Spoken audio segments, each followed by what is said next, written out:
नमस्कार शिक्षक मित्र, टेक डी डी टेक या यूट्यूब चॅनलमध्ये आपले स्वागत आहे। आज या व्हिडिओमध्ये आपण बघणार आहोत की बाहेरच्या शाळेत गेलेल्या विद्यार्थ्यांनी त्या शाळेतील गेलेल्या शिक्षकांनी आपल्याला जर रिक्वेस्ट पाठवली असेल तर ते ॲक्सेप्ट कशी करायची ती या व्हिडिओमधून आपण बघणार आहोत। चला तर मग सुरू करूया। सर्वप्रथम आपल्याला कोणते एक ब्राउझर ओपन करून घ्यायचे आहे। मी गूगल ब्राउझर ओपन करून घेत आहे। गूगल ब्राउझर ओपन केल्यानंतर या ठिकाणी मी स्टुडंट पोर्टल टाकत आहे।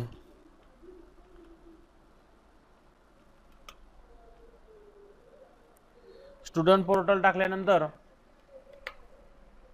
हे एक नंबरचे लिंक असा इंटरफेस आपल्या समोर येईल।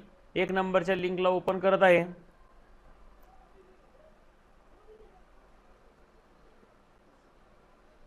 अशा प्रकारचा इंटरफेस आपल्या समोर येईल। तर यामध्ये आपल्या यूजर नेम या ठिकाणी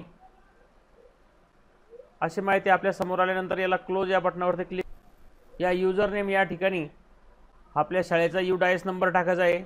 पासवर्डच्या ठिकाणी आपला पासवर्ड टाकायचा आहे आणि या ठिकाणी कॅप्चा टाकून घ्यायचा आहे।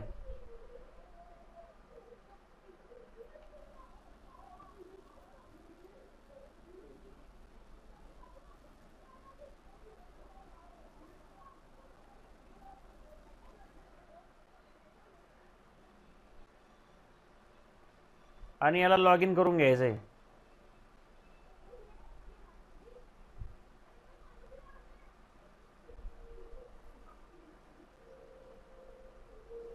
लॉग इन केल्यानंतर असा प्रकारचा इंटरफेस आपल्या समोर दिसणार आहे। असा इंटरफेस समोर दिसल्यानंतर आपल्याला याच्या स्टुडंट पोर्टलच्या डॅशबोर्डवरती जाऊन ट्रान्सफर या ऑप्शनवरती क्लिक करायचं आहे। ट्रान्सफरवरती क्लिक केल्यानंतर चार ऑप्शन आपल्या समोर येतील। Transfer request, transfer approval, transfer out of school request आणि transfer out of school approval. तर या ठिकाणी नंबर 2चा ऑप्शन आपल्याला घ्यायचा आहे। ट्रान्सफर अप्रूव्हल करायचं आहे आपल्याला, कारण समोरच्या शाळेने त्या मुख्याध्यापकांनी आपल्याला रिक्वेस्ट सेंड केलेली आहे। याला क्लिक केल्यानंतर अशा प्रकारचा इंटरफेस आपल्या समोर येईल। आता मला पहा, एक रिक्वेस्ट आलेली आहे बांबर्डे श्रावणी संजय या नावाची। त्यासाठी मी या विद्यार्थीचे नाव वाचून घेऊन हिची रिक्वेस्ट पाठवली आपल्याला 22/7/2024 रोजी। आणि या बॉक्समध्ये आपल्याला अप्रूव्हमध्ये चेक मार्क करायचा आहे। आणि हा चेक मार्कच्या ऐवजी आपण जर आपल्याला रिक्वेस्ट ॲक्सेप्ट नसेल करायची तर आपण याला रिजेक्ट सुद्धा करू शकतो। त्यासाठी आपण आपल्याला ठरवायचं आहे आपण ते रिजेक्ट करायचे आहे की अप्रूव्ह करायचे आहे। पण या ठिकाणी या विद्यार्थिनीला मला माहिती आहे ही विद्यार्थिनी आपल्या शाळेतून TC घेऊन गेलेली आहे। तर त्या शाळेतील मुख्याध्यापकांनी 22/7/2024 रोजी मला रिक्वेस्ट पाठवलेली आहे, ती मला अप्रूव्ह करायची आहे। त्यासाठी मी या ठिकाणी चेक मार्क करतो आणि या ठिकाणी रिजेक्ट याचं सिलेक्ट रिझन दाखवतो।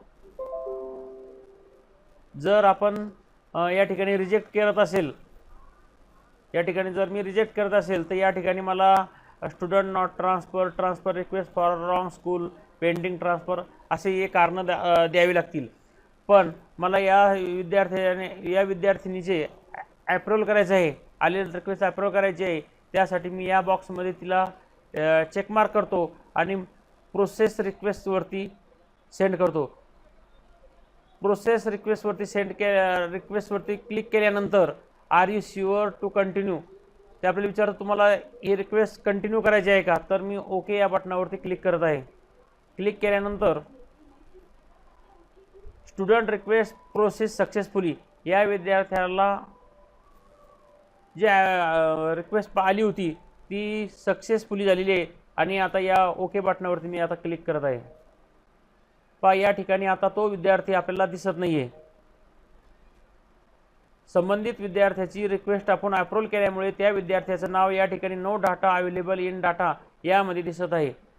आशा करतो हा व्हिडिओ तुम्हाला आवडला असेल। हा व्हिडिओ आवडल्यास टेक डी डी टेक या यूट्यूब चॅनलला सबस्क्राईब करा आणि मित्रांना शेअर करायला विसरू नका। धन्यवाद।